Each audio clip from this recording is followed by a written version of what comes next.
Donc, on a parlé là, depuis cet après-midi là, des compétences. Alors, notre travail que nous allons vous présenter aujourd'hui là, consiste à présenter une démarche d'ingénierie qui a mené à la réalisation d'un référentiel de compétences autour de l'usage et de l'appropriation de la plateforme Moodle. Vous m'entendez pas?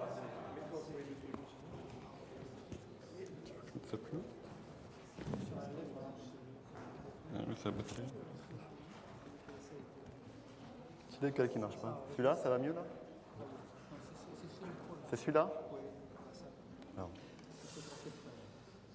Donc je suis Nicolas Postec, je suis le responsable de la... Vous m'entendez pas? Moyen? Moi, par contre, j'ai un gros retour. Hein.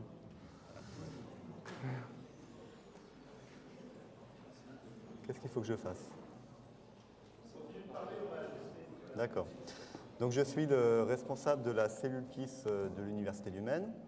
Le travail que je vais vous présenter tout de suite a été réalisé, je tenais à le signaler, en collaboration avec Michel Lopez, qui travaille également à la cellule KISS, et qui vous présentera tout à l'heure l'autre partie de ce travail, qui est la mise en œuvre d'une formation élaborée suite à ce référentiel. Avant d'aborder la présentation du référentiel proprement dit, je voulais rappeler quelques mots sur le contexte qui nous ont conduits à faire ce travail. En fait, l'Université du Maine, c'est une université qui s'est engagée depuis maintenant 6 ans sur un travail de développement de la formation ouverte à distance, notamment grâce au soutien du VPL.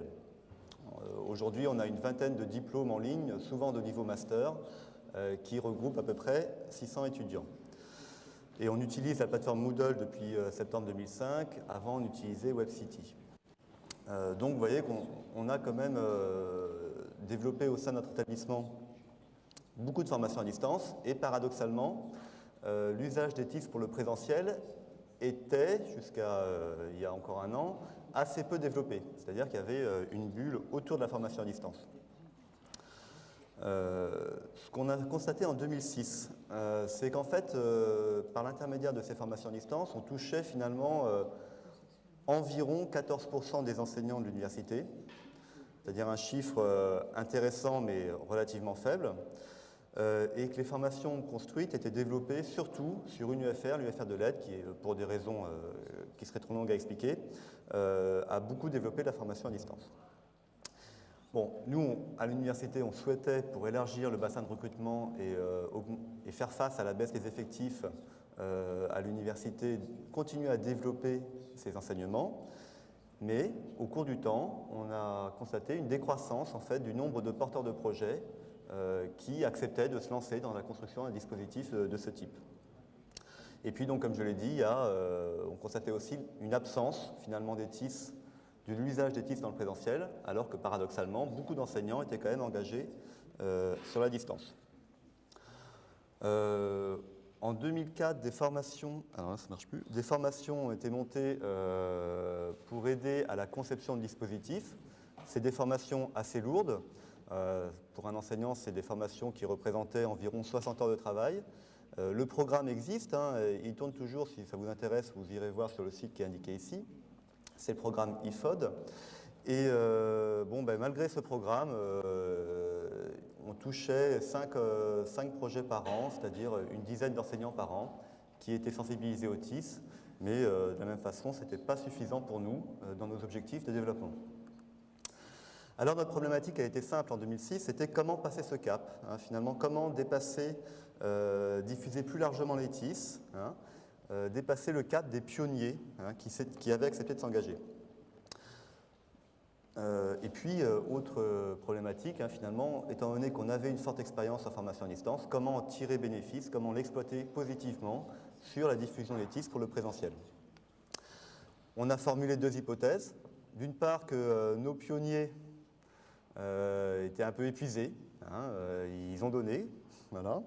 Donc, ils donnent toujours, d'ailleurs, sur leur formation à distance, ils s'impliquent énormément, mais, je ne sais pas, le fait de s'impliquer dans ce domaine ne les conduit pas à s'impliquer sur l'accompagnement du présentiel.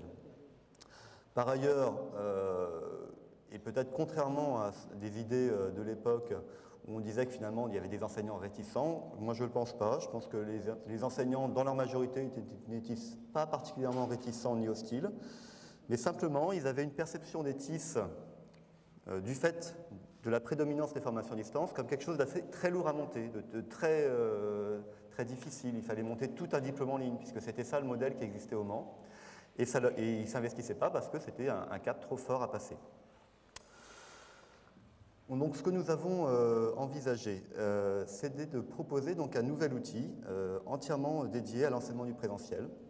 Donc, de monter en fait une nouvelle plateforme dédiée exclusivement aux enseignements présentiels et de le présenter comme quelque chose de nouveau, hein, c'est-à-dire pas comme la continuité de la formation à distance, pour ne pas effrayer les enseignants qui s'étaient pour l'instant pas intéressés au sujet vis-à-vis de ces montages de dispositifs quand même beaucoup plus lourds. Donc on a inauguré une nouvelle plateforme, UMTIS, complètement séparée des formations à distance, c'est une plateforme Moodle bien sûr. Et la différence, si vous voulez, la cellule TIS du Mans accompagnait beaucoup les enseignants faisant des dispositifs de formation à distance. Et on a décidé que cette plateforme UMTIS, on allait essayer de promouvoir, de donner entièrement la main aux enseignants dessus pour faciliter leur passage. Peu importe si finalement ce qu'ils allaient y mettre c'était que du contenu en ligne, hein, puisque c'est un peu ça au départ que tous les enseignants font, mais on voulait qu'ils soient autonomes dans cette démarche, entièrement autonomes.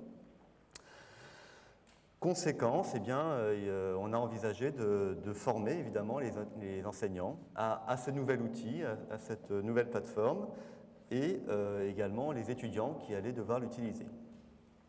Donc pour mettre en place ce plan de formation assez ambitieux, puisque là on visait tout d'un coup tous les enseignants de l'université, on a essayé de suivre une démarche d'ingénierie classique, donc avec une analyse du public cible, la réalisation d'un référentiel de compétences, on va le voir après, sa déclinaison en référentiel de formation, et puis après le travail sur les modalités de la formation, les supports et la mise en œuvre. Donc, dans l'exposé que je vais présenter ici, je m'intéresserai essentiellement aux 4 premiers points uniquement. Et puis par ailleurs, Michel Lopez, qui anime ces formations qui ont été mises en place, présente dans l'atelier suivant justement la mise en œuvre et les méthodes pédagogiques employées et les supports, comment nous faisons vraiment de la formation.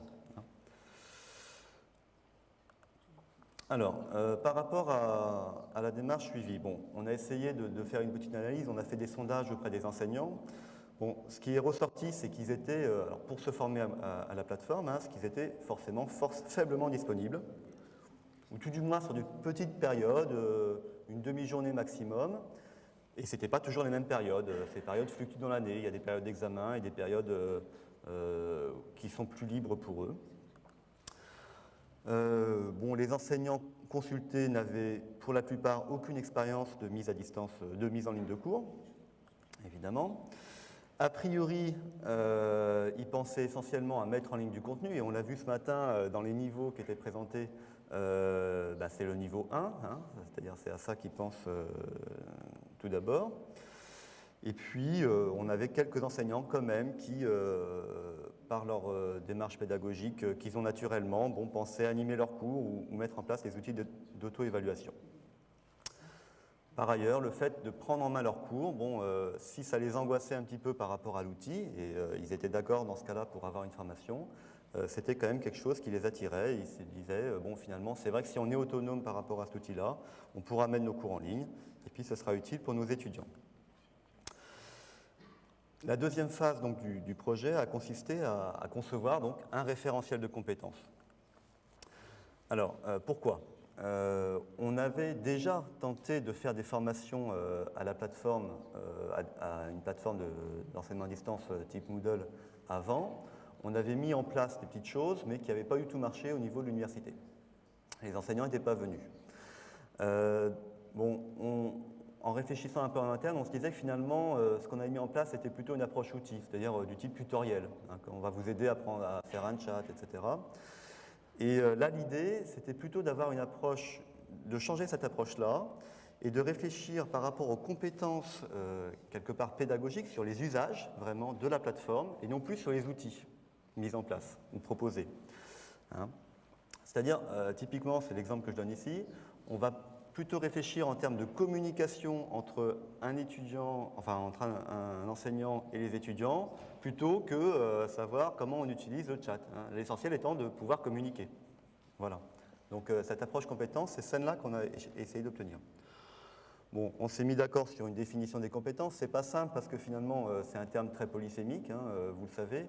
On en a, selon le contexte, le sujet aussi visé, on a des définitions de compétences assez variées. Nous, on a choisi celle-là. Hein. Une compétence, c'est une capacité à choisir parmi des outils, des savoir-faire, pardon, qui permettent de mener à bien une tâche complexe et surtout nouvelle. Autrement dit, c'est mobiliser en fait des savoir-faire, des savoir-être pour réaliser dans une mise en situation une tâche. Donc l'idée de mise en situation est essentielle pour nous. Et toujours pareil, vis-à-vis de notre démarche qui était de plutôt viser des compétences pédagogiques plutôt que la maîtrise des outils, l'idée de vraiment mettre en situation les enseignants nous a semblé pertinente. Donc nous voulions nous rapprocher des usages, hein, comme je l'ai dit, être certains aussi de couvrir l'ensemble des gestes professionnels vis-à-vis de cette plateforme. Toujours pareil, on avait mis en place des petites formations, mais c'était parcellaire en fait finalement. Nous, ce qu'on voulait à travers ce référentiel, c'était se dire, on fait un état des lieux de tout ce qui peut servir à l'enseignant, ou tout le domaine de savoir-faire autour de cette plateforme, pour être certain de rendre les enseignants autonomes, hein, d'être sûr d'avoir tout couvert. Donc ça, c'est un travail de recensement de l'ensemble des compétences nécessaires. Et puis, en corollaire, hein, c'est que aussi, si on est sûr qu'ils ont acquis toutes les compétences, on est sûr aussi qu'ils seront autonomes dans leur mise en œuvre de leurs cours, et donc on aura des résultats derrière. Ils pourront faire ce qu'ils ont envie de faire. Voilà. Donc voilà, on a été là notre réflexion, et puis il se trouve que parallèle, enfin un peu par des faits de hasard, on était en contact avec le Lab 7, que vous connaissez certainement, et qui lui aussi avait un projet de mise en place d'une plateforme Moodle chez eux. Et ils étaient aussi dans une réflexion vis-à-vis de la formation des enseignants à la prise en main de cette plateforme. Et donc, on a acté une collaboration entre nos deux établissements pour un travail autour de l'élaboration d'un référentiel de compétences et un peu plus loin même, je ne rentre pas dans les détails, mais au final, pour mettre en œuvre la formation, on n'avait pas tout à fait les mêmes points de vue, mais on était d'accord sur l'idée de créer ce référentiel. Et donc, pendant un an, on a travaillé à son élaboration, donc en collaboration, hein, d'ailleurs via Moodle, sur ce référentiel. Voilà, donc c'est le travail que je vais vous présenter là et aussi, a été aussi en partie élaboré avec le Lab 7. Alors, le référentiel que nous avons réalisé, bon, il est structuré, et Jean l'a montré tout à l'heure, d'une façon classique, hein, en 3 niveaux, avec des domaines de compétences assez globaux, qui contiennent un ensemble de compétences professionnelles, c'est-à-dire plus complexes, qui elles-mêmes peuvent se décliner en un ensemble de compétences opérationnelles ou de savoir-faire, cette fois-ci très concret, c'est ce que tu as appelé les items. Hein. Donc voilà, nous on a défini 6 domaines de compétences, 23 compétences professionnelles et 85 savoir-faire, autour des outils mis à disposition d'ailleurs.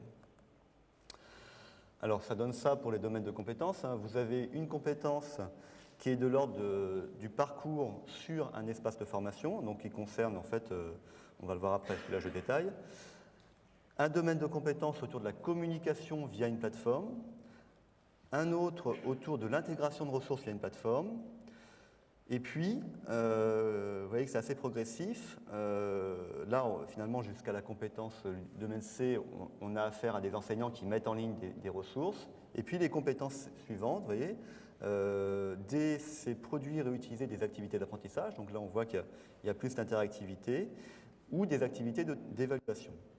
Et puis enfin, comme on voulait couvrir un panel assez large, même si nos enseignants ne sont pas administrateurs de la plateforme, il y a des compétences d'administrateurs qui doivent mettre en œuvre par certains côtés, Et donc, on a aussi essayé de lister les compétences liées à l'administration d'une plateforme. Évidemment, à ce niveau-là, on attendait quand même que les enseignants aient un certain bagage en termes d'informatique. Hein. C'est vrai que quelqu'un qui débuterait en informatique n'irait peut-être pas directement là-dessus. Donc bon, ce qu'on attendait, c'est quand même des enseignants qui sachent gérer les fichiers, qui ont l'habitude d'utiliser par exemple un Windows ou autre. Idéalement, les compétences du C2I niveau 1, mais ce n'est pas encore très diffusé auprès des enseignants. Voilà donc pour les 6 domaines. Donc bon, ça se présente comme ça, le référentiel, je vais le montrer après. Donc là, j'ai juste pris le premier. Hein. Vous avez le domaine parcourir un espace de cours, puis 2 compétences qui suivent d'accéder à l'espace de cours. Et donc là, on a des savoir-faire du type authentification ou sélection d'un cours. Et puis une compétence qui est la navigation dans l'espace cours. Et on a identifié 2 savoir-faire, hein, qui est la localisation des documents pédagogiques, l'accès aux outils, et puis la reconnaissance, on va dire, de la structure du cours. Voilà, donc je vais le voir après. Démarche d'ingénierie phase 3. Une fois qu'on a élaboré ce référentiel, ce qu'il fallait, c'était qu'on passe au référentiel, cette fois-ci, de formation. Donc, pour cela, nous avons repris les compétences qui étaient définies, et puis on a commencé à essayer de voir parmi celles-ci, celles qui étaient, vous vous rappelez, on a 2 publics cibles, hein, les étudiants et les enseignants, celles qui étaient destinées aux étudiants, et puis celles qui étaient plutôt destinées aux enseignants, ou aux deux, et bien souvent c'est aux deux. Ça ne nous suffisait pas pour construire un programme de formation. On a ensuite regardé un peu le niveau de priorité par rapport à ces compétences. Par exemple, mettre en ligne une ressource pour un enseignant, c'est une priorité maximale. Par contre, bon, je ne sais pas, mettre en place un wiki, pour l'instant, pour nous, on n'a pas noté comme une priorité maximale. Bon, et vous allez voir après, cette identification des niveaux de priorité nous a permis de définir des modules de difficultés différentes et progressives vis-à-vis de l'appropriation de la plateforme.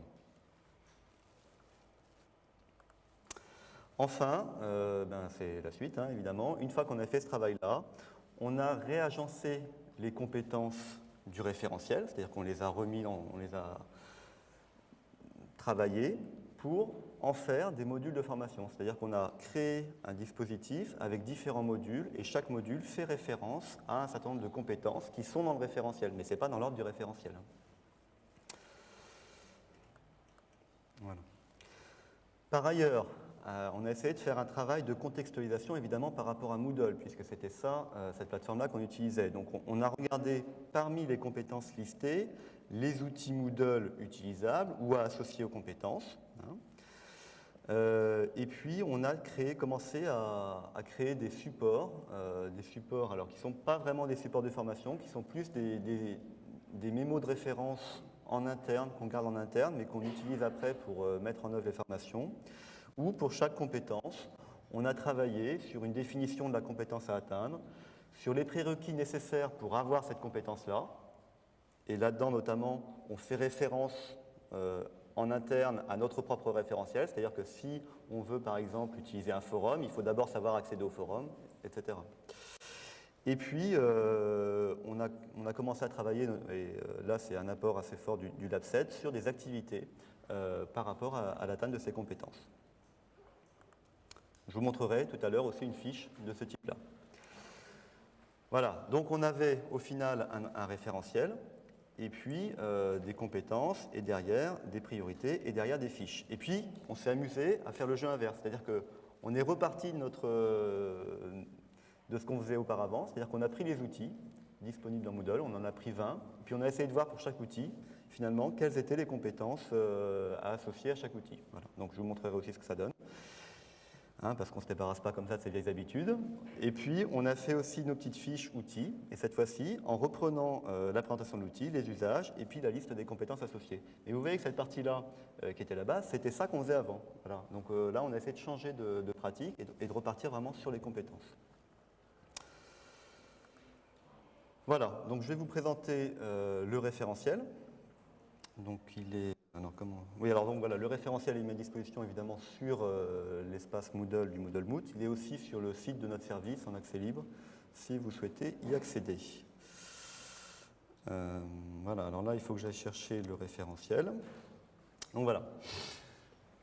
Donc ce référentiel, vous voyez qu'il est ici. Alors, vous avez sur différentes couleurs les différents domaines. Et puis, pour chaque domaine, les compétences professionnelles qui sont associées. Donc, vous avez les 6 domaines. Et pour chaque domaine, les compétences opérationnelles. Je ne vais pas les détailler là parce que je n'aurai pas le temps. Mais simplement,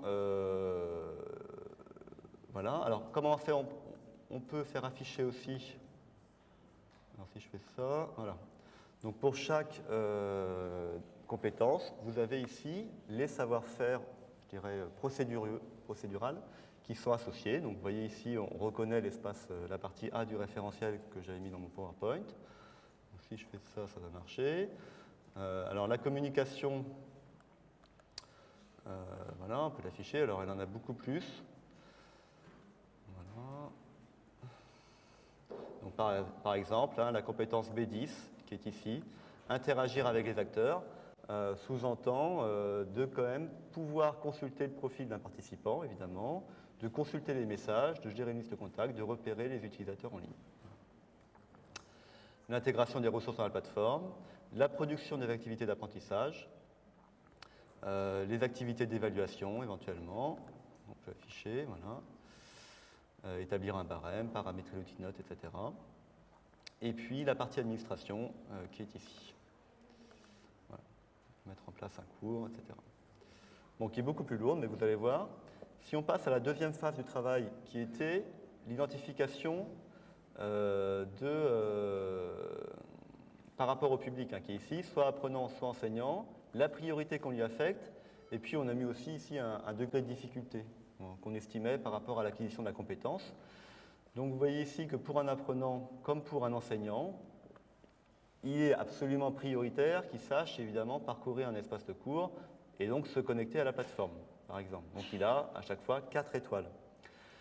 Par contre, vous voyez ici que sur l'outil communiquer, la mise en place d'un forum ne concerne pas les étudiants, a priori. C'est plutôt les enseignants concepteurs qui vont le faire. Donc pour les étudiants, cette compétence est grisée. Et on a pensé qu'elle était indispensable pour nos enseignants. Par contre, la mise en place d'un chat, c'est peut-être critiquable, mais c'est un outil assez peu utilisé finalement. On n'a mis qu'une étoile. Bon, etc. Donc c'est une première phase d'adaptation et une déclinaison au référentiel de formation. Sachant que par ailleurs, le référentiel complet il est ici. Et si on regarde en haut, on voit qu'on a les priorités, qu'à chaque compétence correspond une fiche formation. Donc je vais vous en montrer une. Alors ça doit être ça. Donc une fiche description de la compétence. Donc vous avez ici une compétence. Alors ça demanderait peut-être encore un travail supplémentaire, une formalisation, on en est conscient. Il y a une définition de la compétence, sa localisation vis-à-vis de notre référentiel, les compétences requises les prérequis plutôt nécessaires. Ici, c'est une compétence externe, mais on pourrait ici imaginer, et c'est le cas dans beaucoup de compétences, que ça fait référence à des compétences internes du référentiel. Donc ensuite, si c'est pertinent, une localisation dans Moodle. Et puis, vous voyez des fiches activités. Voilà, ce que je voulais voir, c'est un mémoire. Et un défi, voilà, donc une activité qui permet de vérifier, soit d'acquérir, soit d'évaluer la compétence à atteindre. Voilà. Donc ça, ce sont les fiches associées à chaque compétence. Donc ils sont ici, répertoriés. Et puis, la dernière partie du référentiel, vous voyez, vous avez ici l'ensemble des outils, les 20 outils qu'on a sélectionnés dans Moodle. Et puis, on a essayé de voir pour chaque outil, finalement, à quelles compétences elle faisait appel. Donc, ça se lit verticalement, évidemment. Donc, si on prend l'outil messagerie, on peut voir que ça fait appel à la compétence écrire dans une messagerie, évidemment, mais pas seulement. Ça fait aussi à la compétence mettre en forme du texte, mettre en forme du texte, et puis à ce qu'il y a après, et identifier les modes de validation des messages. Voilà. Alors je tiens à préciser que c'est un référentiel qui a été fait à partir de la version 1.5 de Moodle aujourd'hui. aujourd'hui, on aurait certainement une revisite à faire par rapport à la version 1.9. Bon, et puis dernière chose que je voulais vous montrer, hein, c'est les fiches outils. Donc les fiches outils, je vous l'ai dit, c'était nos vieilles habitudes. On avait pris un outil, par exemple le chat, et puis une présentation de l'outil, sa fonction, sa localisation, hein, les avantages, inconvénients. Et puis vous voyez ici, on a repris le tableau, et voici pour nous l'ensemble des compétences nécessaires et associées à l'usage de l'outil chat. Alors, non, je n'ai pas dû faire le bon truc là. Voilà, donc voilà pour une présentation du référentiel. Au final, qu'est-ce qu'on a obtenu? Un plan de formation. Alors vous voyez que notre plan de formation, je crois que c'est ce travail justement de fond, de réflexion sur les compétences qui nous a conduit à le faire. On l'a fait un peu intuitivement, mais c'était ça qui était derrière. On a fait 3 parcours. Un parcours découverte pour nos enseignants ou les étudiants qui ne connaissent pas du tout la plateforme et qui veulent la découvrir, savoir ce que c'est. Un parcours enseignant-concepteur, où c'est là qu'on va donner aux enseignants les clés pour gérer eux-mêmes leurs cours. Et vous voyez que ce même parcours est découpé en 4 modules, des modules de 3 heures ou 2 heures. Et si on se rappelle l'analyse du public qu'on avait fait au départ, où les enseignants étaient assez peu disponibles, le fait de mettre des petits modules très courts, finalement, ça leur a permis de venir. Et par ailleurs, et je crois que c'est ce que Michel montrera tout à l'heure, tous ces modules très courts, ils sont répétés au moins 3 fois dans l'année. Autrement dit, un enseignant qui n'est pas disponible le mercredi 10 février de 10h à midi, parce que c'est le module outils de communication, il pourra y revenir, le suivre peut-être 2 mois plus tard, ce même module, car il est répété plusieurs fois. Et le fait de faire un ensemble cohérent, complet comme ça, qui se répète plusieurs fois dans l'année, ça nous a permis de toucher vraiment tous les enseignants qui souhaitaient venir à ces formations. Et puis, bon, on va voir ici ce qu'il y a derrière. Pour chaque module, évidemment, on a essayé d'identifier, et c'est comme ça qu'on les a construits, les compétences liées au module. Alors, vous voyez ici, bon, on a repris sur le module D1 les compétences qui étaient associées. Mais ça, quelque part, c'est notre tambouille interne qui nous a permis de dire, bon, finalement, dans le module D1, voilà les compétences qu'on va viser. Voilà. Donc, vous voyez l'usage du référentiel qui se transforme là en référentiel de formation, enfin en formation. Alors, en termes de bilan, on estime qu'on a fait un travail transversal qui s'appuie vraiment sur l'activité de l'enseignant. Bon.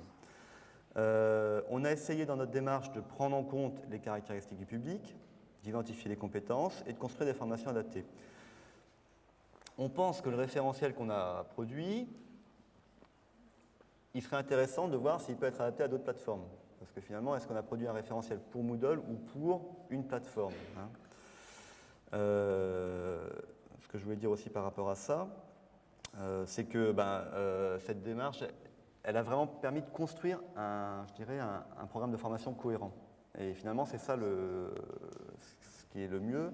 Il est cohérent, il est compréhensible par les enseignants, et vous le verrez tout à l'heure avec Michel, on a eu un très fort taux de succès en termes d'adhésion par rapport à ces formations, qui nous ont permis effectivement de commencer à avoir un vrai développement des TIS pour le présentiel. Et bon, je ne veux pas déflorer la présentation de tout à l'heure, mais ça a été finalement un bon succès. Voilà. Donc, il est en accès libre. On est conscient qu'il y a, je pense, un travail toujours pareil, encore de reformulation à faire et d'affinage des compétences listées. Nous, on va le reprendre puisqu'on installe maintenant au Mans une version 1.9, donc on va essayer de le reprendre, de voir si vraiment il est toujours pertinent. Ça nous conduira sûrement à le faire évoluer. Pourquoi pas créer une communauté aussi, si d'autres gens s'en saisissent. On serait intéressé par toute collaboration sur ce sujet pour éventuellement l'améliorer ou continuer à travailler. Pour le faire, c'est facile, il suffit de prendre contact avec nous. Voilà, je vous remercie.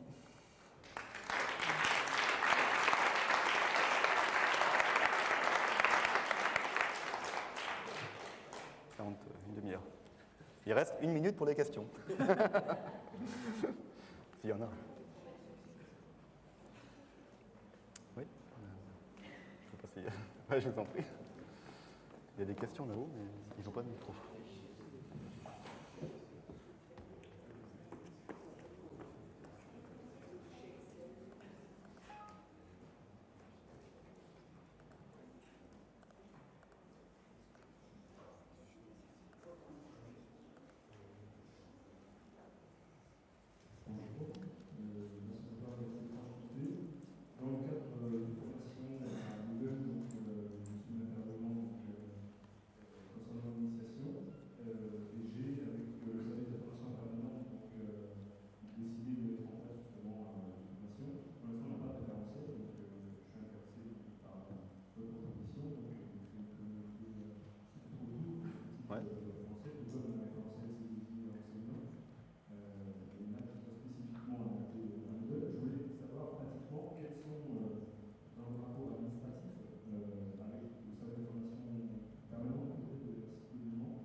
ben, en fait,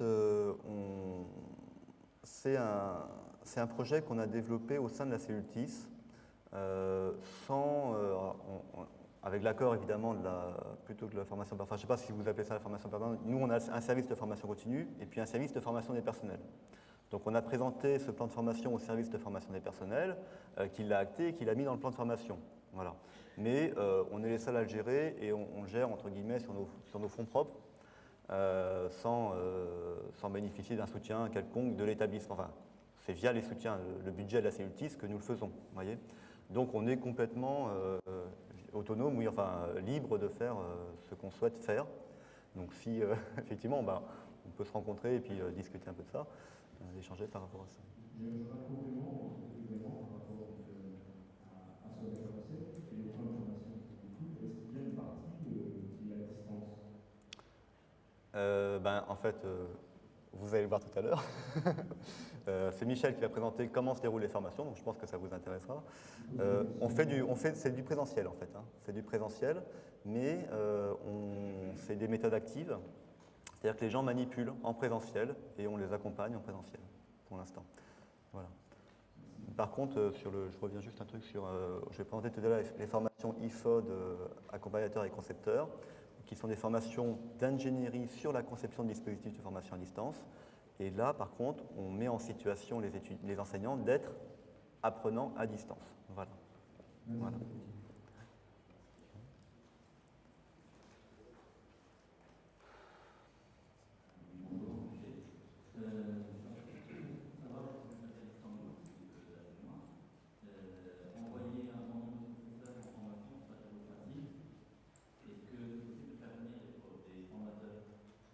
Ah, bah écoutez, en fait, on est déjà engagé dans des partenariats, effectivement, par exemple au Cameroun, où l'Université du Maine, alors c'est sous l'accord d'une convention entre les deux établissements, évidemment, mais il se trouve que là, cette année, c'est Michel va partir au Cameroun, justement, former des enseignants locaux à l'usage de Moodle, et en fait, on reduplique effectivement le programme de formation qu'on a fait pour nos enseignants au Mans vers des pays étrangers. Et en fait, il se trouve qu'on a pas mal de demandes, donc au Cameroun, on en a une aussi au Mexique, donc pourquoi pas en Turquie, si j'ai compris, c'est ça? Oui, il faut faire une convention interétablissement et puis on peut envisager ça.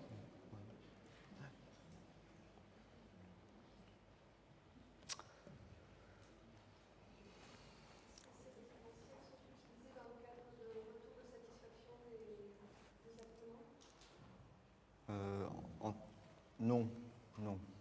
On leur demande pas à terme. Alors c'est intéressant ce que j'ai vu tout à l'heure sur les outils qui étaient mis en place par rapport à l'auto-évaluation, l'auto-positionnement sur les compétences acquises. Donc je pense que c'est quelque chose que, comme j'ai vu que ça a bien avancé, on va peut-être essayer de mettre en œuvre. Par exemple, d'essayer de demander aux enseignants de s'auto-positionner, alors soit en amont, soit effectivement en aval en termes d'évaluation de l'information sur les compétences acquises.